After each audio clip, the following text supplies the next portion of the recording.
Prince Woble's guardian spirit beast, GSB for short, has yet to show itself, and we've thus far been left almost completely in the dark with regards to its potential ability. However, armed with the principles of induction, paired with some grounded speculation, borderline baseless theory crafting, and the compromised mind of a Hunter x Hunter enjoyer starved for content, we may crack the case yet. Or at least get a few things right. Togashi has quite the idiosyncratic way of thinking and writing, so I'll be glad if I'm even anywhere near the ballpark.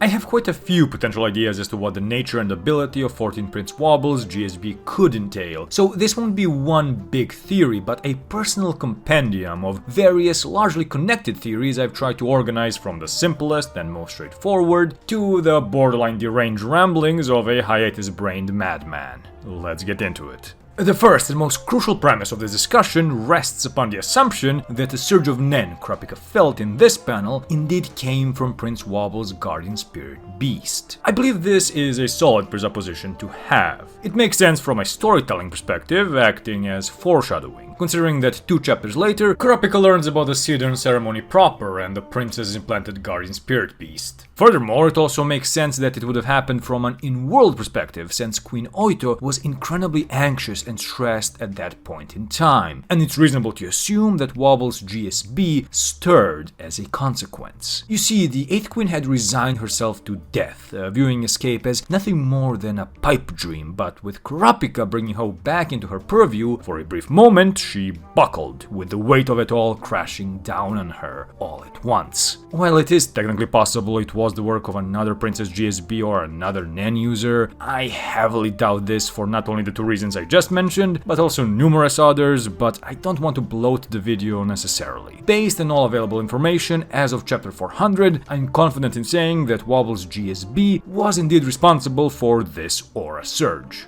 Now, let's discuss some of the possibilities as to what this surge could entail. First, as mentioned, it could simply be a generic response to Oito feeling stressed. In this case, it wouldn't have been directed at anyone per se, it'd be something like a general expression of negative emotion caused by Oito's anxious state. What this would not explain, however, is why it only lasted for a split second. It lasted so briefly that Kurapika, who was at this point an experienced Nen user, convinced himself that it was just his imagination at work. Second, it could have been a targeted response specifically aimed at Kurapika, since technically he was the cause of the Queen's stress. Kurapika's statements do allude to this possibility, specifically when he urges Queen Oito to calm down following the revelation that her guards were actually spies planted by the other queens. He does so for fear of Wobble's GSB reacting to her stressor and attacking her own bodyguards and staff. While this would explain why the Nen surge was so brief, i.e. Wobble's beast reacted and potentially wanted to launch an attack of some kind against the Queen's stressor, but subsided the moment it realized it was Kurapika. What it would not explain is why it never happened again. The Queen has gone through many more, much more serious and stressful situations in the meantime, yet no surge ever occurred again. The third option is that this was not an attack at all, but an attunement, let's call it. You see, I believe, and a lot of theories I'll mention hinge on this premise, that due to the influence of her guardian spirit beast, Woble imprinted, let's say, on Kurapika the first time they met. Where does this idea even come from? Well, GSBs are a reflection of their hosts. Their appearances, and more importantly, abilities, are directly influenced by the personality, desires, and fears of the hosts which sustain them. However, unlike with the other princes, who all have either a fully formed, or at least the semblance of a forming personality, Woble is an infant. This means she is almost completely guided by her inborn desires and survival instincts, with arguably the only semblance of a personality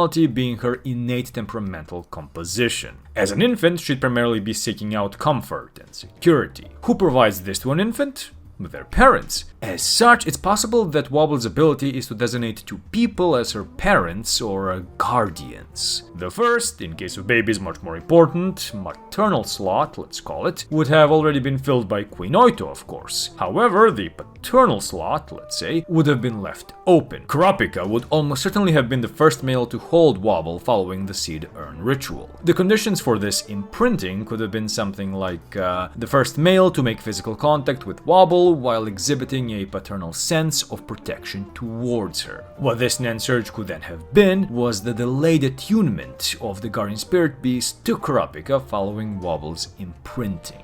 Why was the attunement delayed though? There are two potential reasons that do not actually exclude each other and even work better together. A. GSBs essentially feed off the life force of their hosts. Bill said that, due to their parasitic nature, it's even preferable that their hosts aren't awakened to Nen, since then the only thing they'll feel is a vague sense of seemingly inexplicable fatigue. While this means that these parasitic types are very efficient with regards to their aura consumption, Woble is still a baby, and the time between the urn ceremony and her meeting and imprinting on Kurapika could simply not have been enough for the guardian spirit beast to siphon off enough aura to activate the attunement. I have to imagine that the GSB would be rather wary of taking even an ounce of aura more than was absolutely necessary due to the fact that we are talking about a very much growing and developing infant's life force. Woble's fragility cannot be overstated. B. It could be that what prompted the GSB to finally use some of its borderline barren reserves of aura to attune to Kurapika at that point in time was Oito's level of stress, and that it had remained borderline dormant up until then so as to use up as little aura as possible. You'll notice I'm using different terms for what Woble did and what the spirit itself did. Woble had imprinted on or marked Kurapika as a potential paternal guardian, and the GSB was finally later prompted to act on the mark and attune itself, and thus Woble, to Kurapika. Further evidence of this attunement is the fact that Kurapika calmed Woble following the intrusion of Vincent, one of First Prince Benjamin's personal soldiers. You see, Woble has showcased a preternatural awareness or insight into the intentions of others. As soon as Vincent entered the room, she immediately started crying, with Bill noticing moments later that the would-be assassin had already killed one of their staff. By simply asking Woble and Queen Oito to trust him, Kurapika immediately calmed down the crying infant. The queen, seeing Woble immediately settle down and affectionately grasp towards Kurapika, decides to trust in him fully as well. A similar scene occurs a second time when Kurapika reaffirms his vow to protect both Prince Woble and Queen Oito, swearing that their safety is his #1 priority.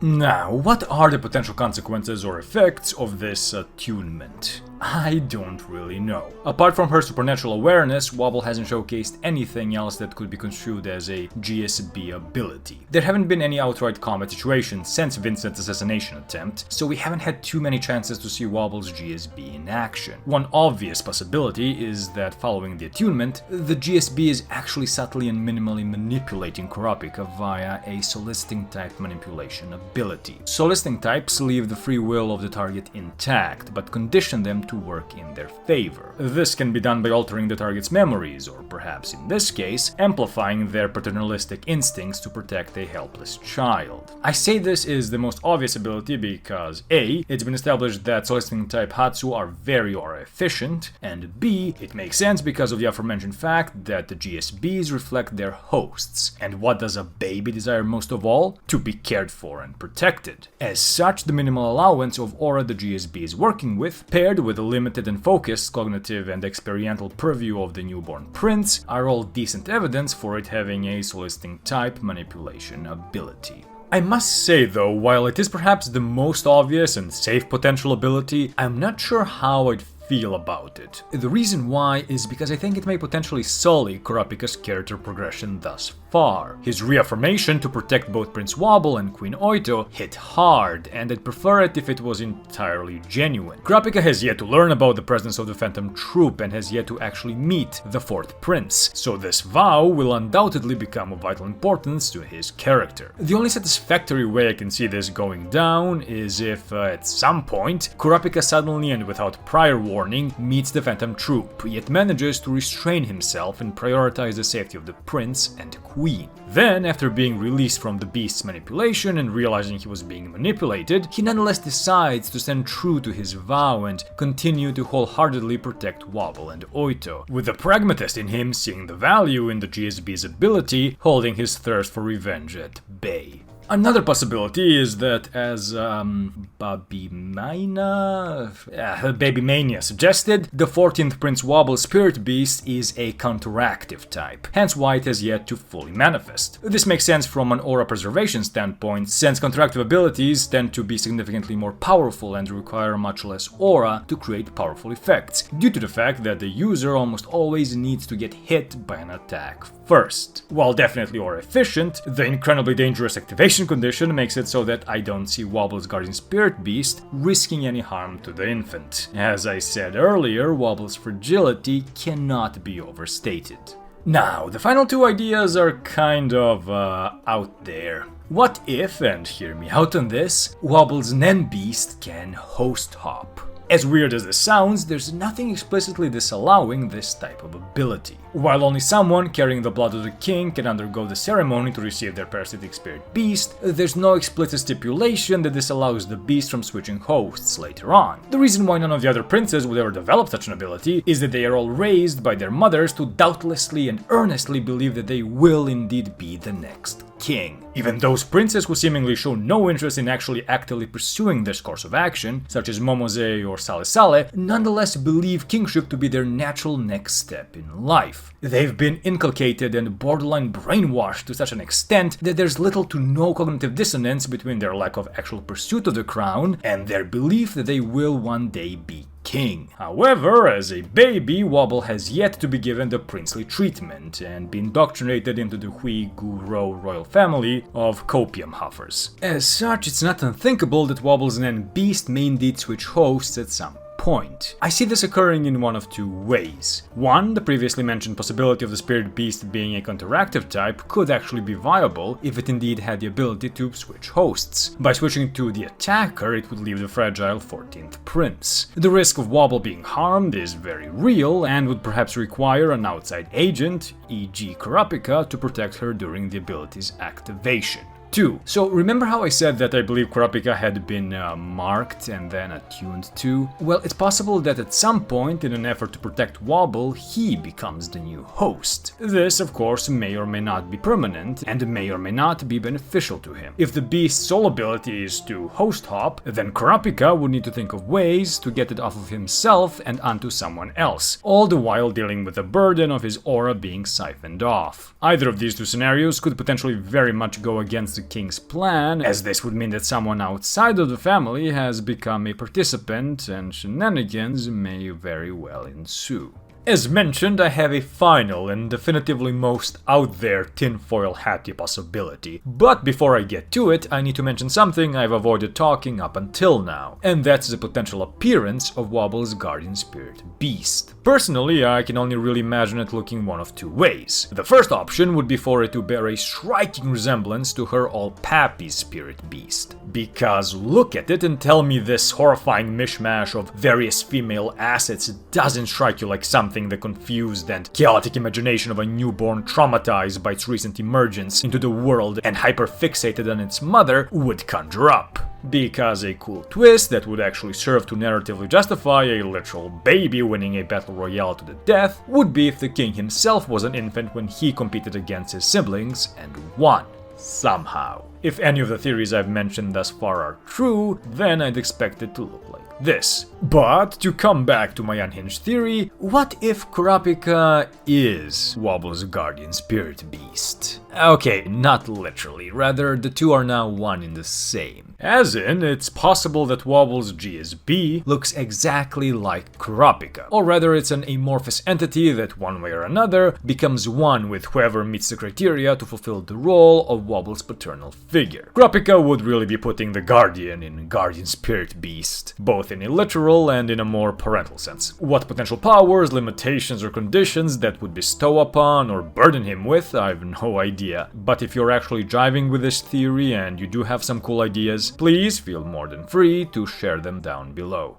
And that's about that. As usual, the script got away from me at some point, but I hope there were at least a few things here that tickled your imagination. I'm planning to do at least one more video on a very similar topic, so if you enjoyed this one, be on the lookout for that. As mentioned at the beginning, the visual editing for these manga-only videos is going to be a bit more bare bones, since I do have to walk the fine line between putting relevant imagery to complement the commentary and not going overboard so as to avoid any issues. In any case, thank you very much for watching. If you have any theories of your own, please do feel more than free to share them down below. If you'd like to go the extra mile in supporting the channel, do consider becoming a channel member, and I'll see you in the next one.